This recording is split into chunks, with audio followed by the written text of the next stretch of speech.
Whether you're a skeptic or a believer, join me, Rob McConnell, as together we'll investigate the world of the paranormal and the science of parapsychology here on the X-Zone Radio TV show on XZBN and the X-Zone TV channel on Simul TV. Since 1990, the X-Zone Radio TV show has been the place where people dare to believe and dare to be heard. Together, we'll investigate UFOs, aliens, ghosts, Bigfoot, psychic phenomenon, lake monsters, conspiracy theories, government cover-ups, the truth embargo, alien abductions, ESP, haunted locations from around the world, and so much more. With over 28 years of broadcasting and more than 4,500 individual guests, the X-Zone is truly a place where fact is fiction and fiction is reality, as evidenced by the credibility, integrity, and professionalism of the guests that we bring to our international audience. If you have seen a UFO, had a close encounter, seen a ghost, Bigfoot, lake monster, or a story that you would like to share or have investigated, contact me, Rob McConnell, by sending me your email to xzone@xzoneradiotv.com, or you can call toll-free 1-800-610-7035, extension 143, and on Skype, X-Zone Radio TV. For more information on the X-Zone Radio TV show with yours truly, Rob McConnell, visit www.xzoneradiotv.com or www.xzonetvchannel.com or simultv.com and xzbn.net. Until next we meet here in the X-Zone from our broadcast center and studios in Hamilton, Ontario, Canada, always remember, X-Zone Nation, keep your eyes to the sky and your heart in the light.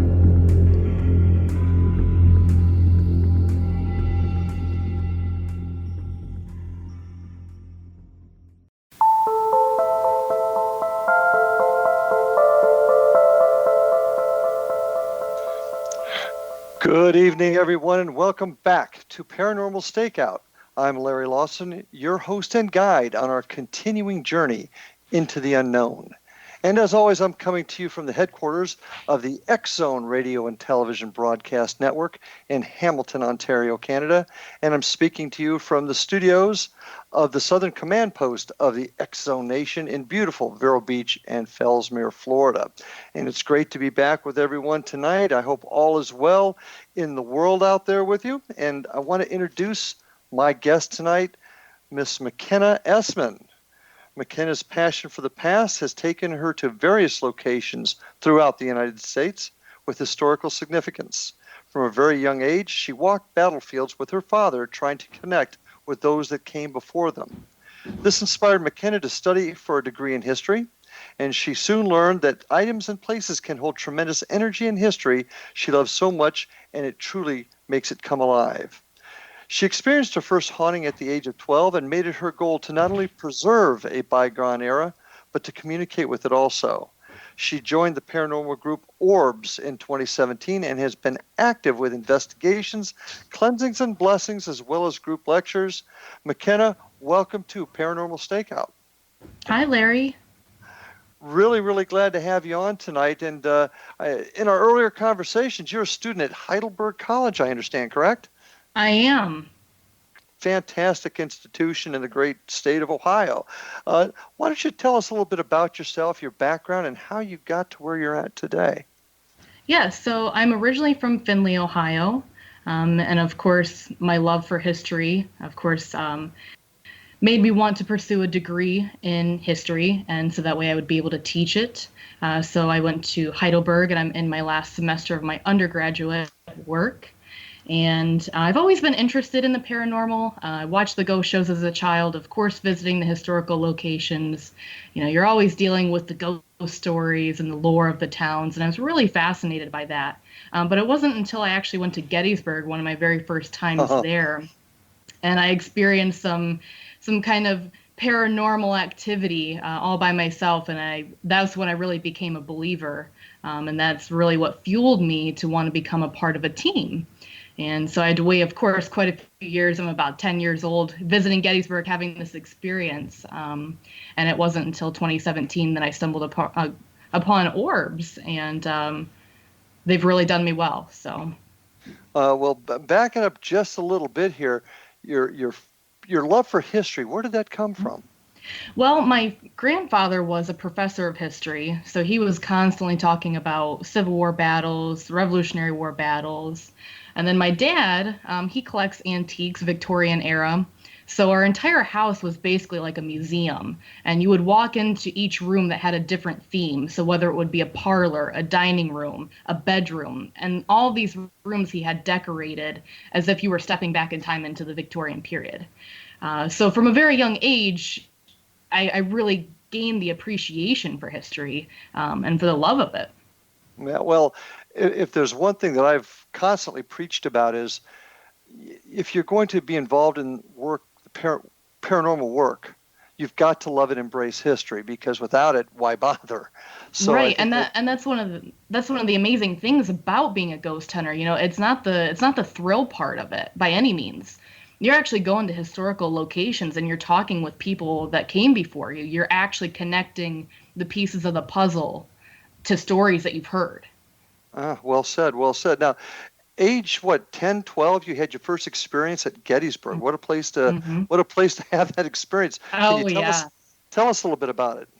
Yeah, so my dad and I were out walking the streets at night, and my grandpa actually he came with us. So he's back at the hotel room. My dad and I are out walking, and we actually went by the Jenny Wade house.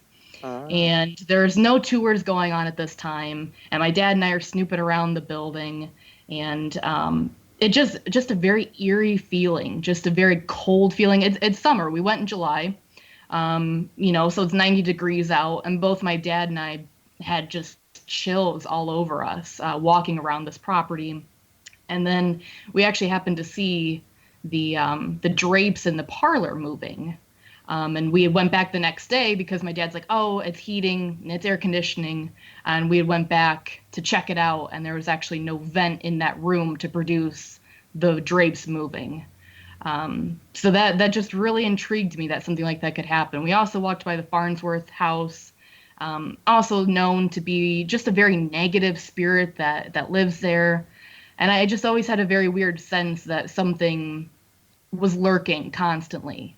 Um, and it was the feeling, I guess, more so than the experience that made me want more, made me want to know, why are you feeling this way? so you had that experience. You obviously had something went off in your head saying it was paranormal in nature, I'm assuming, right? Yes. What did you do after that point to prepare yourself for where you're at today? You know what? Actually, I really got out of liking the paranormal. It scared me Okay. so much, and I know that a lot of people have, you know, much more dramatic instances as a child. But you know, it scared me enough to stop watching the ghost shows, stop wanting to learn about the paranormal field, and I just kind of left the entire idea of, you know, wanting to learn them, you know, learn more because it scared me. I Hmm. was very fearful of it, and it wasn't until 2017, you know, my dad continued to watch the ghost shows. I didn't watch them with him. You know, 2017, I stumbled upon the founder of ORBS, and he's like, I'm a ghost hunter. And I was like, oh, no way. And it just spiraled from there to kind of get me back into it. When Orbs, what does Orbs stand for? Is it an Ohio acronym? Research, yes, it is. Ohio Researchers of Banded Spirits. Oh, okay, okay. And So and the president or the leader of the group is the founder is Chris Page. So we've very been good. a team for 12 years, over 500 investigations. So very Oh, reputable. Um, you mentioned earlier in your love of history, because I really want to focus on that because Hmm. that's an aspect of this whole field that sometimes gets forgotten rather because of the adrenaline rush of the bumps in the night or the doors Hmm. slamming. When you say you want to preserve a bygone era, how does that statement connect with paranormal work? Because I think you're telling the stories of the people and the places that you investigate. You know, it's not just going into a house or a creepy abandoned place and trying to find evidence of something there. For me, it's a little bit more. It's trying to preserve their stories. And we actually do a lot charity work with the group. And that's one of the best things is we're raising money for historical locations while also bringing people into that historical location. So you're hearing about the stories, but you're also raising money to protect those stories. So it's more of a preservation. Okay, I get exactly Absolutely. what you're saying. I understand completely what you're saying. You also mentioned something about so much energy stored in a place. What are you referring to there? What's your definition of that? Well, when you bring energy into the environment, going to a historical location, a house, whatever it may be, I really think that you unlock that energy that has been waiting for someone to talk to it, that has been waiting for the communication. Okay. Tell me a little bit more about ORBS. What's their motive? What's their motive? What's their philosophy? What's their vision? Well, we're scientific paranormal investigators, so we go into a location looking for scientific evidence to back up, to validate what the individual believes is happening to them. So we believe what they believe is going on. And we do that by taking, like I said, the scientific equipment into the location to investigate their home. We also do charity events. So, like I said, working with the historical locations, we've actually raised well over $65,000 for historical locations. And we actually shut down the entire month of October. We're a year-round ghost group. It's not just a once every 6 months that we investigate. We're investigating every other weekend all year round. But October, we actually shut down completely for these charity events for historical locations. What charity event? Is there a particular one that you work with the most, or do you spread it out? We spread it out. We've done quite a few different locations for charity work. Here in Fremont, Ohio, we have a dungeon, an old historic dungeon, and gallows. Cleveland, they have the train yard, steer yard commons down there. We've done the trains out there. We've done historical societies throughout the state of Ohio. We've done libraries, investigations with them, charity events for them. So it's a wide range of what we've done. Okay, that's terrific. So the focus of your group isn't so much to find out what the phenomenon is; it's just strictly to communicate. Would that be a fair statement? Yeah. Okay. Well, to this point, what is probably the best investigation you've been involved in? Where did you get your best piece of evidence?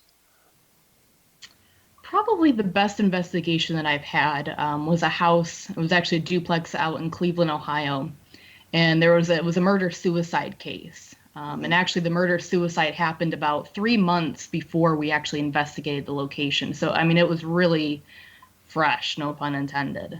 And that was completely different.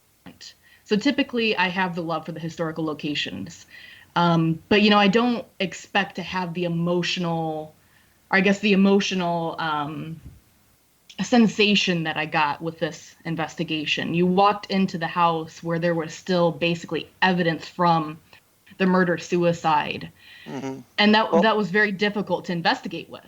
Okay, tell you what, we're about ready to take our first break. I want to delve into this more. I want to delve into the emotions, what you felt, as to also why you were there, considering the overall vision of your group. So stay with us, and folks, stay with us. McKenna Essman from ORBS Paranormal up in Ohio. She's got more to tell us. We'll be back right after these messages.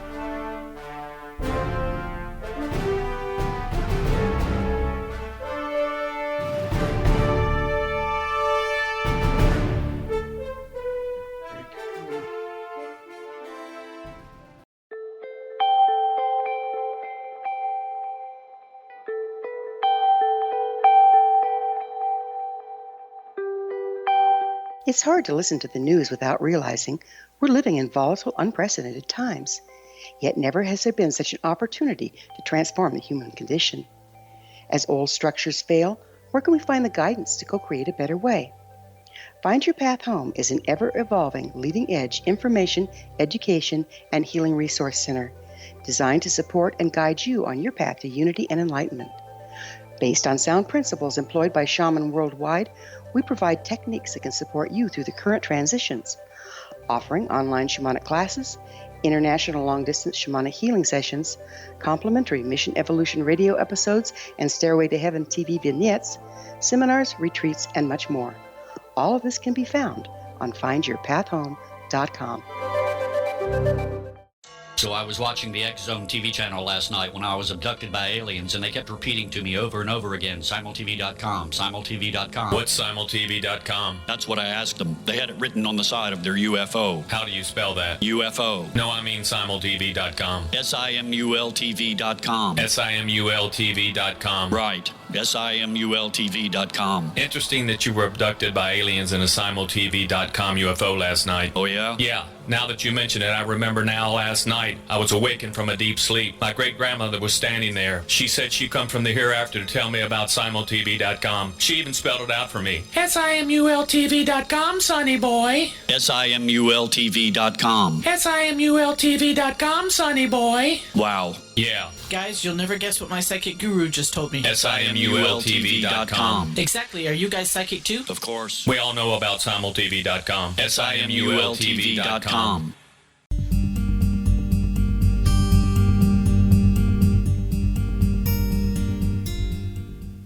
And we are back on Paranormal Stakeout with my guest tonight, McKenna Essman from ORBS Paranormal up in Ohio. So, McKenna, just before the break, you were talking about, I wanted to hear about your most dynamic, scariest, if you will, investigation. You're up near Cleveland. You're in a house where a murder had occurred. How recently before you were in there? It was about 3 months before we investigated. How did you get in there so quickly?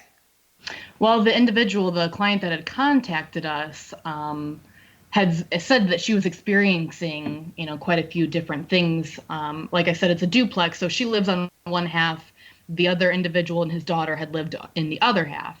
And that was the murder-suicide. The father actually killed the daughter, and then he killed himself.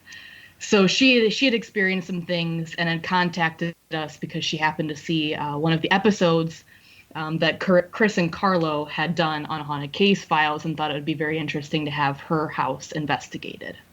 Okay, Haunted Case Files. That's another show. Okay. So you bring the team in, because see, that's a little bit different from what you were describing, the historical aspect of connecting historical thing. So you go into this house, you begin to investigate to find out what's going on there. Tell us what happened then. So we went through the entire investigation. Everyone's emotions are definitely very high. You're walking into a situation, the story. It was just horrible to walk into, because you realize what had just happened. And really it wasn't a super active evening. We had all heard some voices that we later, when we reviewed our evidence, we found out some of the EVPs, so that was really nice to validate what we heard. But really, other than that, we really didn't have significant paranormal evidence. We had the emotional evidence. It wasn't until we actually got to the cleansing and the blessing that we had things stir up quite a bit. And that was actually my very first cleansing and blessing that I had done. So another member was starting the cleansing, and she just felt very uncomfortable doing it. It was a very large duplex. It's about 3 a.m, and we have about a 2-hour drive back. So I say, well, I'm just going to step in and do the cleansing, and I'll just, we'll carry the team through, get things done, and we'll be able to be on our way. So we get to the half where the murder-suicide takes place in the basement.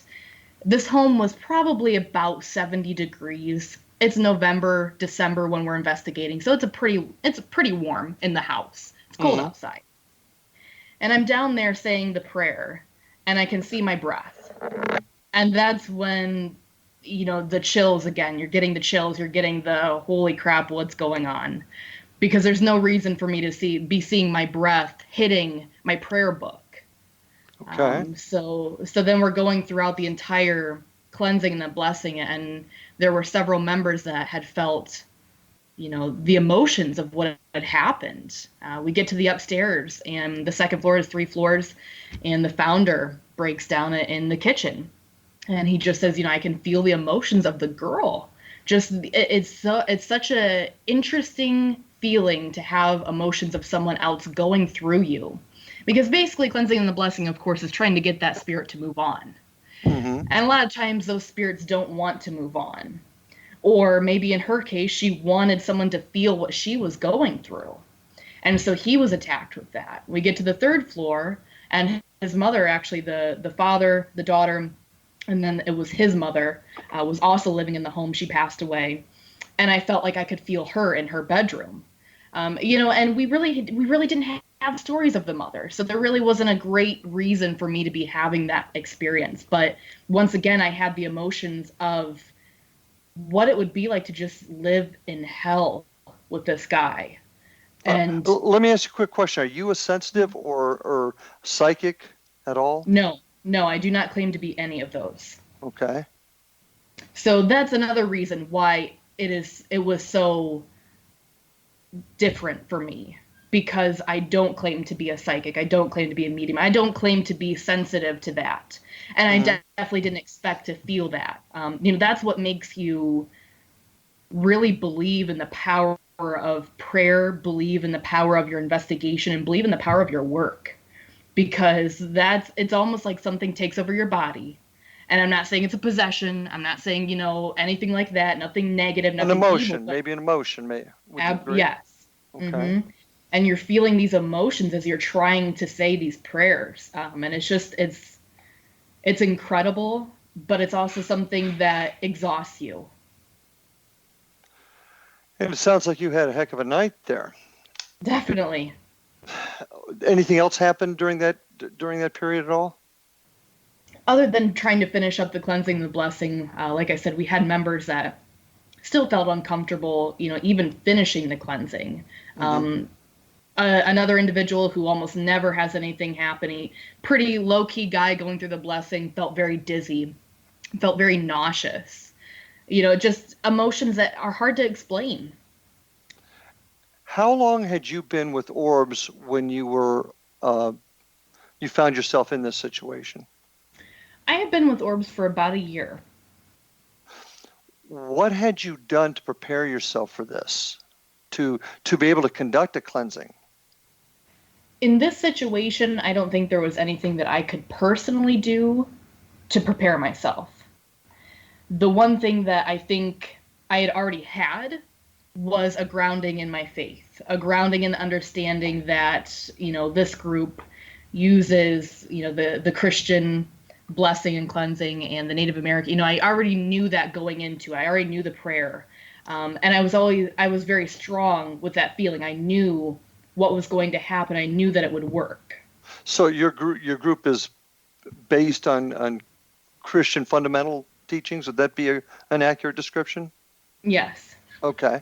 All right. We'll go on, because I'm a little concerned myself, because you're fairly new at this and you were in that kind of a situation. So, had you received any training or any type of instruction or teaching on doing cleansings at all prior to this?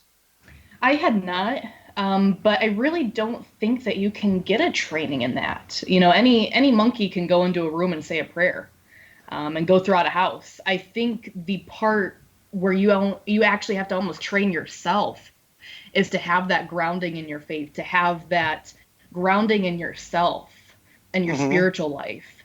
And I was lucky enough in that situation to be prepared in that way, because I don't think nothing can prepare you for those emotions that you're going to feel. Once you had finished this, what happened at the house? After you guys had finished your investigation, you did a cleansing. What happened? Well, we ended up, of course, leaving, and we went over our evidence. Like I said, we found pretty substantial evidence to validate what the client was experiencing. And we did get feedback from her. She did say that the house felt a lot more positive. She didn't have as many experiences going on. She felt that it was a relief. It wasn't as heavy. It wasn't as dark as what it had been. When's the last time you guys had contact with her? Just recently, actually, about a month ago. And things are still good.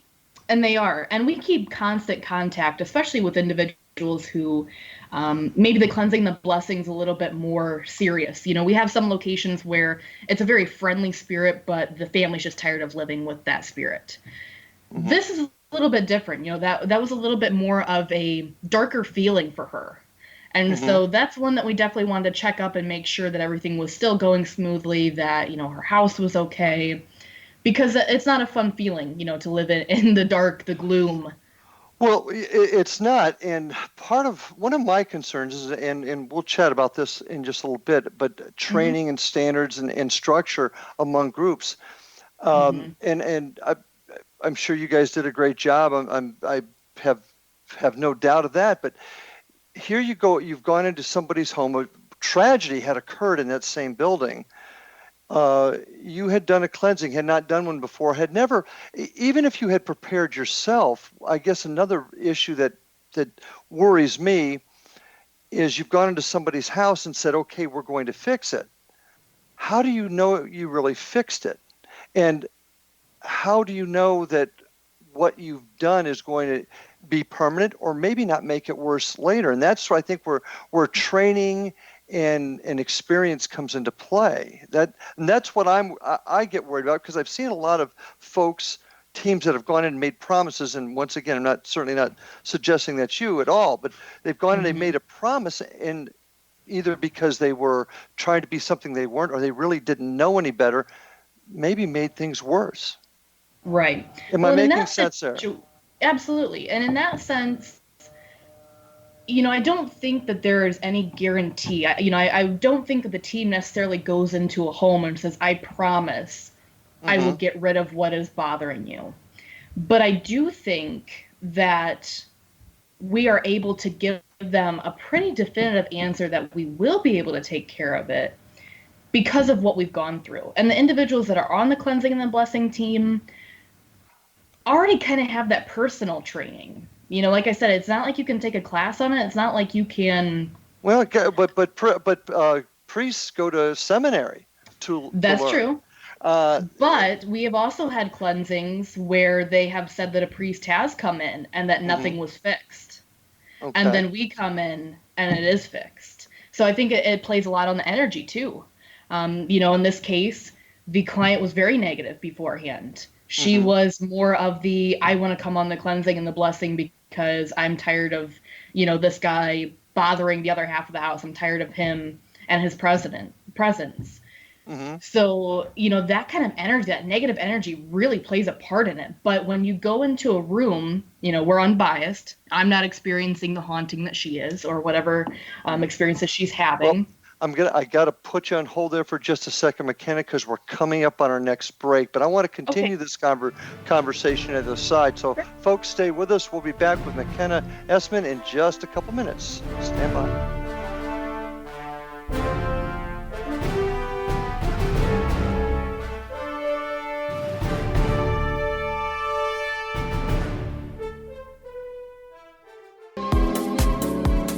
How would your life change if you could develop the business and personal skills that you need in order to make more money? Do you want to learn how to achieve your big life goals faster?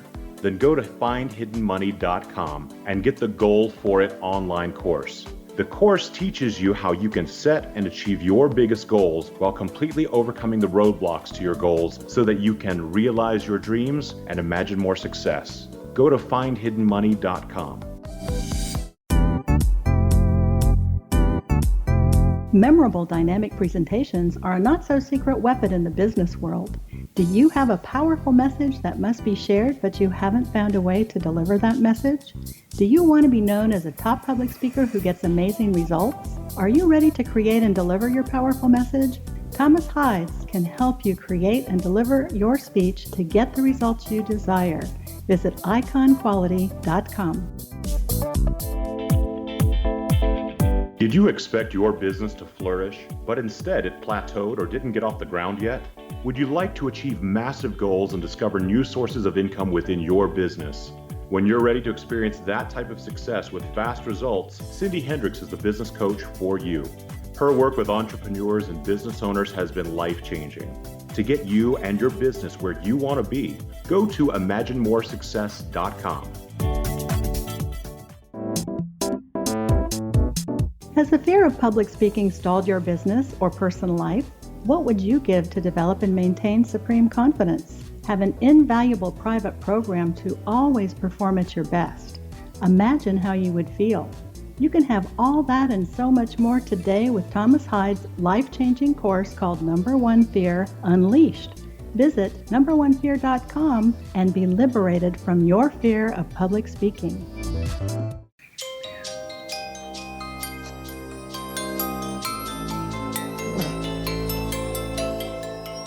And we are back on Paranormal Stakeout with my guest tonight, McKenna Essman from ORBS Paranormal in Fremont, Ohio.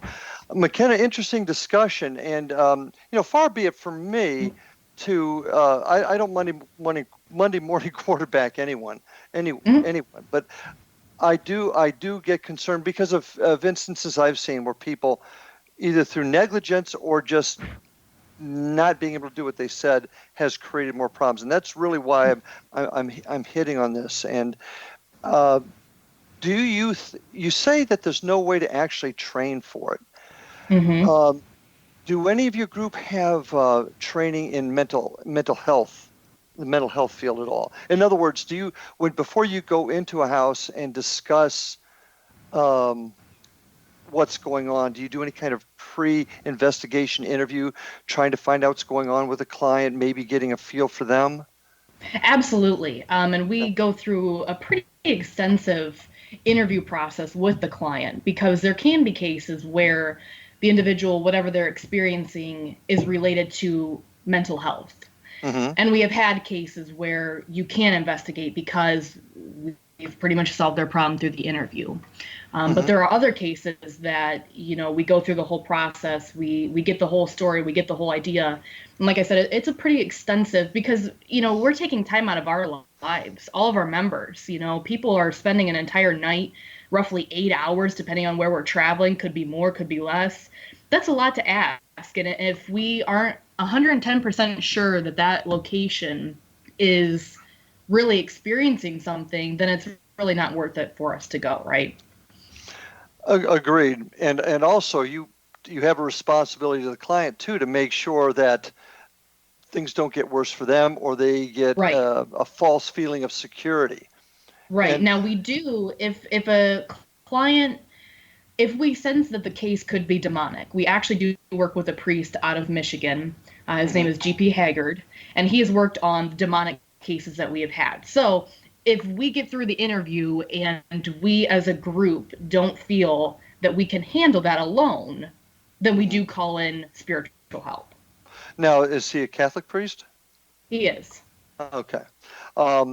Okay, so you have some backup if you run into a problem there. Okay. Right. Have you ever had somebody come back to you and say, "Hey, you told me that spirit had passed over, but they came back last week"? Have you ever had that happen? We've had instances where an individual has said that they have had some activity. It's never been more powerful, and it's never been to the same extent that they were experiencing. Okay. And with those situations, that comes it comes about from the energy. When we do a cleansing and a blessing, we tell the individual, okay, it's done, that's the past, it's gone, move on with your lives. Don't bring it up. Don't talk about it in your house. Don't play the evidence that we give you in your house. And it all depends on their energy. The fear, being fearful of your own environment, being scared, being angry, that fuels whatever is there. So if you imagine like a white light surrounding your entire house and your rooms, and you're more positive, and you're not saying, oh my gosh, it might be lurking underneath my bed, and you're feeding into it, then you've got a better chance of it being successful. Okay, well, you keep talking about energy, and that's how you kind of referring, I get the impression you're referring to the spirit world. What do you think a ghost is? What is your belief that a ghost is? I really think it can depend. The typical definitions of the different types of spirits, the residual, whether it's actually a spirit, whether it's, you can live in a house for 40 years, do the same routine, and leave an imprint of your energy. Mm-hmm. It could be that. It could be intelligent. It can be an intelligent haunting where it's actually talking to you. It can actually communicate. It knows your schedule, knows what you're doing, it's trying to get you to talk to it, maybe it's trying to scare you. So I think it just really depends. What is the entity? What is this entity? Where do you think it's a dimensional? Do you think it truly is the spirit of those that went before us? Do you think That's a very good question. I wish I kind of knew the answer. I do almost think that it could be dimensional. There are times that it feels like it could be a dimensional because the residual seems like it's dimensional. The intelligent hauntings seems like it is in our dimension, just you can't see it. Well, do you think that having a better understanding or maybe finding out the answer what this really is on the other side might be a benefit and a help to a cleansing or a crossing over? I think it could, but I don't think anyone is ever going to get that real answer unless we go through it ourselves. Okay. Then when you use the scientific equipment, what do you use? And I want to talk about your equipment in just a couple minutes, but what is your intent of using the equipment, if not to find out what it is? Well, I guess more so, to communicate with it, to validate what that individual is going through. But I guess in a sense it is to figure out what are we dealing with? What exactly is it? We take the camcorders in, we take the recorders into it. We've got, like I said, our own equipment that we create, the Raven. We take radiation into it. We take several different pieces of equipment, but all of them have to validate at some capacity what is going on in the environment. Mm-hmm.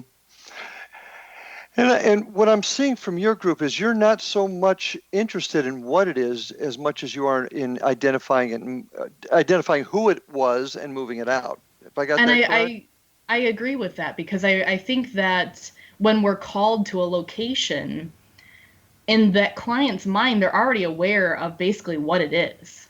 Mm-hmm. They're already thinking that it's a haunting. Now, can we debunk that? Absolutely. Can we kind of go in with maybe two separate agendas, trying to communicate with it and trying to make sure that it is what that individual believes? Absolutely.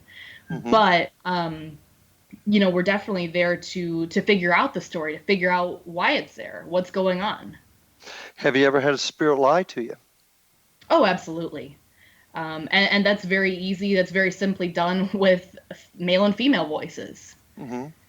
So, you could get one name and that, that's not quite possible. And it comes through as a female or a male, And I think, once again, trying to find out what it is we're dealing with on the other side might actually help that and help what your group does too.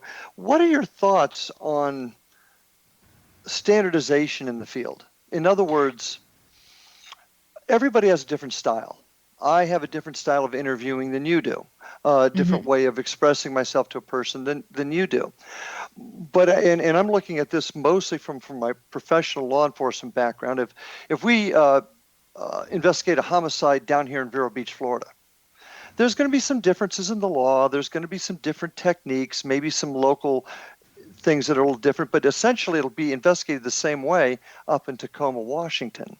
And that allows the cases like this to be looked at across the country and sometimes evidence used in between states because the investigations have been standardized. Mm-hmm. Do you see that as a possibility in our field? I definitely do. And I think that can really only happen, though, when you approach the field with a scientific, when you're trying to validate whatever is going on scientifically.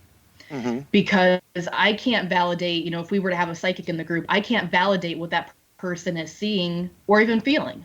Mm-hmm. And neither can the client. And that's a big thing. That's why we would never turn evidence into a client that says, well, we saw this, but we didn't actually capture it. Can you tell the story? Sure. But are we going to give that substantial evidence of just hearsay? No.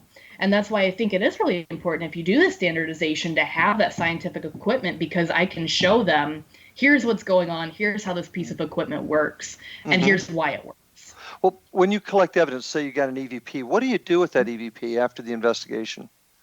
Well, typically we usually try to clean up the EVP. Typically people, unless you're in tune with kind of the paranormal field and knowing exactly what it says, you try to clean it up for the client so that way they can hear it. Mm-hmm. But then we send it to the client. We gather all the evidence that we believe is paranormal and that we absolutely can make out a voice, not just some noise in the environment. And that's why it's so important on investigations to, you speak loudly. If you make a noise, you say, oh, that was me, drop this.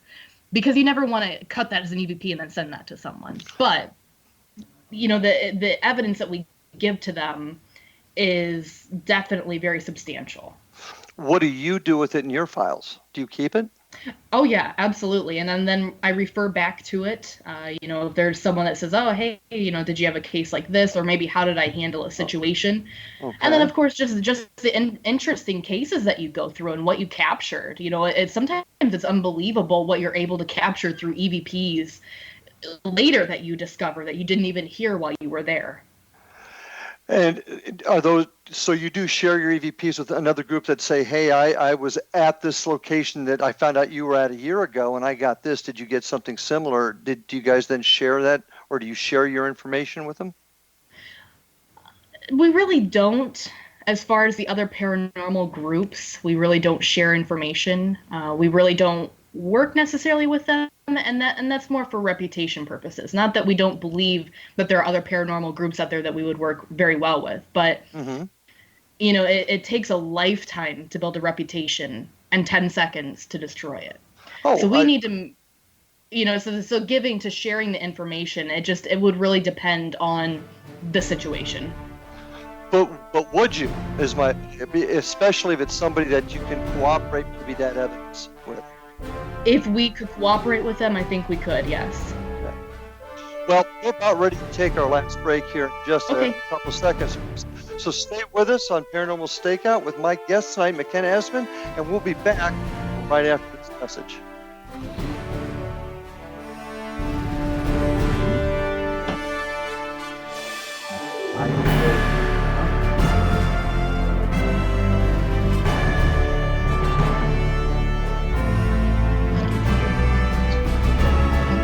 I can hear ask somebody.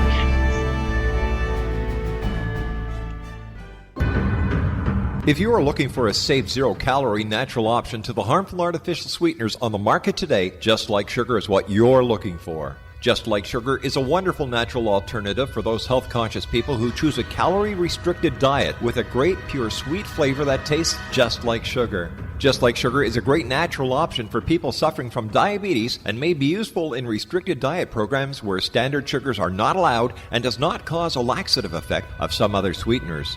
Just Like Sugar comprises a perfect blend of chicory root fiber, natural calcium, natural vitamin C, and Just Like Sugar's sweetness comes from the natural flavors from the peel of the orange. Just Like Sugar is a natural alternative to harmful artificial sweeteners and will change the way that you believe all natural sweetener products taste. Just Like Sugar is available at your local Whole Foods markets, Wild Oats markets, Henry's, Sun Harvest, and many other fine natural food stores in the U.S., Canada, and worldwide. They are here, and they've been here for thousands of years, making their presence known in the shadows. They might be seen by a lonely motorist on a deserted road late at night, or by a frightened and confused husband in the bedroom he is sharing with his wife. But who are they? What do they want? Why are they here? Perhaps most concerning, has the government been aware of their presence all along? The new book by Ellie Marzulli, UFO Disclosure, the 70-year cover-up exposed, delves into the world of UFOs. Can full disclosure be soon? Order now and receive a free hour and 37-minute DVD on the UFO phenomenon. UFOs are real. Get both the book and the DVD, a $40 value, for only $19.99. To order your book and DVD today, go to lamarzulli.net. That's LAMARZULLI.net. You have heard of the X Zone? Now watch it on Simul TV, plus 500 video games, live TV channels, free video on demand, worldwide, and more. Does this sound like tomorrow's television? Well, it is, but you can have it today, right now. It is Simul TV. Simul TV offers what the others only wish they could provide. 15 exclusive channels like X-Zone, Sci-Fi, and Horror. We are worldwide. No other provider offers that.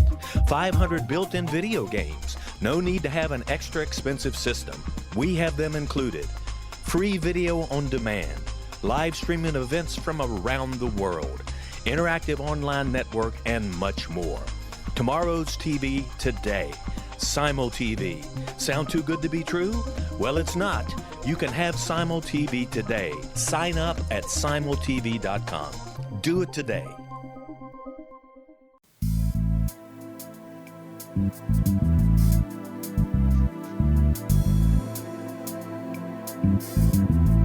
And we are back for this final round tonight of Paranormal Stakeout with my guest, McKenna Essman from ORBS Paranormal. I want to make a quick comment here. If you want to check out more about McKenna's group, go to their website at www.bandedspirits.com for more information on their group and the work they do up in Northern Ohio. Also, I'd like to make mention that we have some great programming here on the X-Zone Radio and Television Broadcast Network. So check us out at www.xzbn.net. And you can catch all the great shows on the network. Also, visit me at www.paranormalstakeout.com, and of course my home team at www.paranormalfbi.com. So, McKenna, interesting conversation. I find the work that you're doing up there really interesting. But the one thing we haven't talked about is your equipment, and you've done some pretty cool things there. Tell us about some of the stuff that you've created. Yes, so one of the major pieces of equipment that we use that we've created, the founder actually created it, we call it the Raven. And basically what it does is it detects mass density. So it uses a plate that senses one dielectric constant. And once that's broken, it's mainly on the capacitance differential generated by density difference. So basically, it detects density in the environment. And then once that density is broken by something else in the environment, whether we can see it or not, that's when it sounds an alarm and it lights up, and we have a purple light in the standard Raven. And that means that, of course, it's detecting substance. Does it record at all? It does not. So typically when we use that piece of equipment, we will record it with our camcorders. When the Raven goes off, what normally are you detecting? I know it's a change in mass, but is it what are you seeing or feeling? So basically when that goes off, it would be like someone touching it with the back of their hand. It is detecting that density in the environment. So that means that a spirit is touching it. And how we get that to work is we ask questions like, can you go and touch the purple light? Can you go and touch the black box? And if it responds properly, then that light will go off. And the sound. And the difference between that, I mean, because a lot of folks use their EMF equipment to do the same thing. But this is not dealing with electromagnetic fields, it's dealing with strict density. Right. Okay. All right. What else have you guys created? You keep mentioning radiation. That sends off a scary vibe up front. Right. So the radiation we haven't created. We actually use standard radiation devices. So we actually use the Soix quantum, and that measures the sieverts. And so in an environment, any standard environment would be about 8 to 10, which the number will pop up on the screen. And then in an environment that has anything above 8 or 10, we detect paranormal activity. And that actually was a theory that the founder, once again, had read a couple of years ago, that you could use radiation to basically validate paranormal instances in your house. And he was like, that's pretty cool. So he actually bought the original dosimeter pens. Okay. And the chargers that go along with them, the civil defense, which is a little bit different because those detect Roentgens. And then, of course, over the years, he found out that it actually did work, that we do validate when it's a higher radiation level in the environment, there is paranormal activity that is happening. And this radiation, and it's like you said, it's basically a dosimeter that you guys are using, right?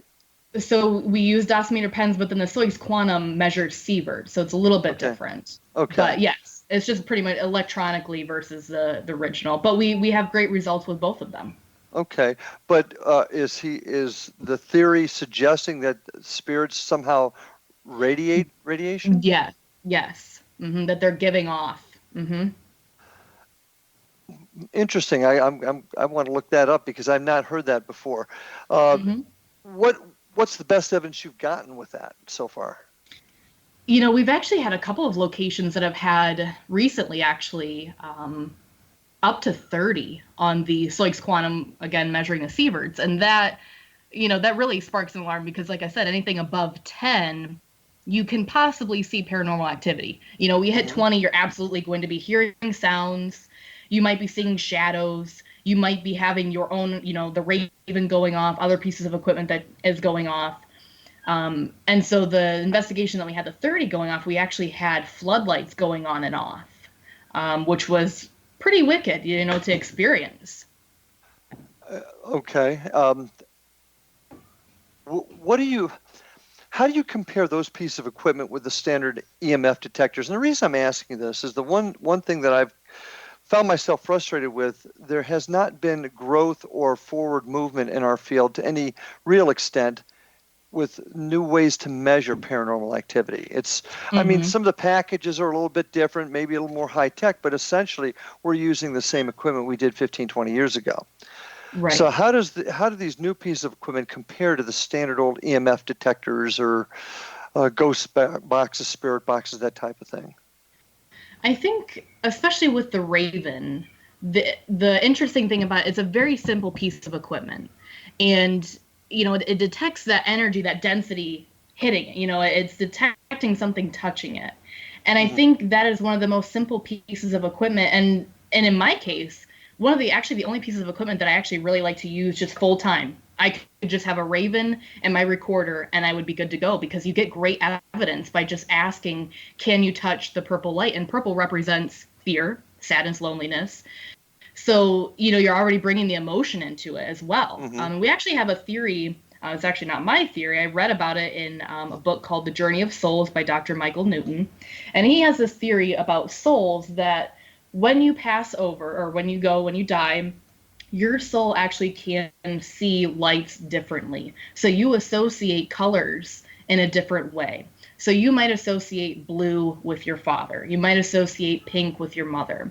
And so we've actually been kind of doing a little bit of experimenting with this with the Raven because we've had great results with the purple light. We thought, why not try a pink light? And so my Raven actually has a pink light in it. And I have had really amazing results. It goes off the same amount, if not more than the purple, which is really interesting. So we've actually done quite a few other different colors. White, everyone, the proverbial white light, go to the white light. How does that affect, when we're asking, can you touch the white light? Can you see the white light better? If you can see the white light better, touch it. It's really interesting what we're kind of getting into as far as the colors. And we're still working on ironing out the details of that and how that works and if it works. But I think it's really different. I think it's very unusual. See, I find what you're saying interesting because the doctor you just quoted talked about the other side seeing lights differently. Yes. Well, if you take that theory, then the other theory of we'll never really know what's on the other side doesn't make sense because this gentleman's already suggesting there's a change on the other side. So, and you're obviously doing some work to perpetuate that theory, it sounds like. So that means I believe that we can find out through our work what is on the other side. And that's the reason, once again, I go back to us all working together a whole lot closer as a field to find out what really is on the other side so that we can really actually help people. And I guess to kind of clarify, me saying I'm not quite sure exactly what's the other side, the dimension versus is it really there? Is it really with us? I definitely think you can get an idea of what that individual, the soul, is going through because we have had EVPs where we've asked, what does it feel like where you're at? And we've gotten, it's cold. We've asked, are you a religious person? Yes. So there's definitely spirits that you can communicate with that can give you proper answers. But then we also have so many other EVPs that don't even respond to a question. So is there a difference between the spirit? Is there a difference between what is going on and who we're talking to? And I really think that eventually, as we keep moving forward and we keep trying different things, we're going to find those answers. I find it interesting that your group also uses the Christian faith in your work. I find that fascinating. I don't know that a lot of groups do that, and I do think there's a connection there myself. So I find your work very interesting, but I do believe that we're going to get to the other side, and I do believe that by creating standards amongst us and some sort of structure amongst us, we're going to get to that end very, very, very soon. What do you see as the future of our field? Where do you see this 10 years from now? It could go either way. I think that it takes a lot of dedication. It takes a lot of money. It's not an inexpensive hobby. And I'm not quite sure that people will continue with those two ideas. The dedication. You can't just investigate for an hour and then call it good. There's so much time. There's so much effort. There's so much patience. But on the other hand, humans have definitely an interest in what is on the other side. They want the question. They want their questions answered. And so that, I think, will be the driving force for people to continue in the paranormal field. And it's the oldest question in mankind. I don't think man's ever going to stop answering it. And as long as we keep moving forward and we keep working at it, I think eventually, I believe, we're going to find the answer. I may not get there in my life, but we will find that answer. McKenna, I really appreciate the fact that you spent some time with us tonight. I appreciate your group and what they're doing. Thank you very much. And folks, stay with us. We'll be back next week for another episode. You bet. And we'll see all of you next week on Paranormal Stakeout. See you on the other side.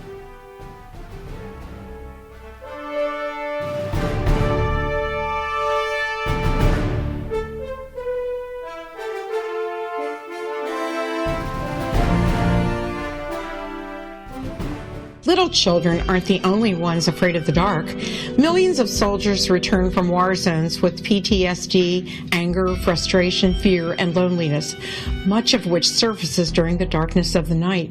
You have the chance to change the lives of these American heroes. Songs and Stories for Soldiers.us provides free MP3 players for these men and women. With a list of 3 million songs in 16 different styles, 100,000 audiobooks, and 30,000 old-time radio programs, every veteran can find something to soothe and comfort them at no cost. All our players contain an 8-hour audio program designed to help veterans fall asleep. With 1,500 plus vets now participating, it's our goal to deliver 10,000 audio players this year. Go to our website at songsandstoriesforsoldiers.us. Help us help a veteran make it through the night. Whether you're a skeptic or a believer, join me, Rob McConnell, as together we'll investigate the world of the paranormal and the science of parapsychology here on the X-Zone Radio TV show on XZBN and the X-Zone TV channel on Simul TV.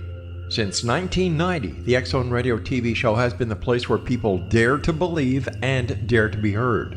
Together, we'll investigate UFOs, aliens, ghosts, Bigfoot, psychic phenomenon, lake monsters, conspiracy theories, government cover-ups, the truth embargo, alien abductions, ESP, haunted locations from around the world, and so much more.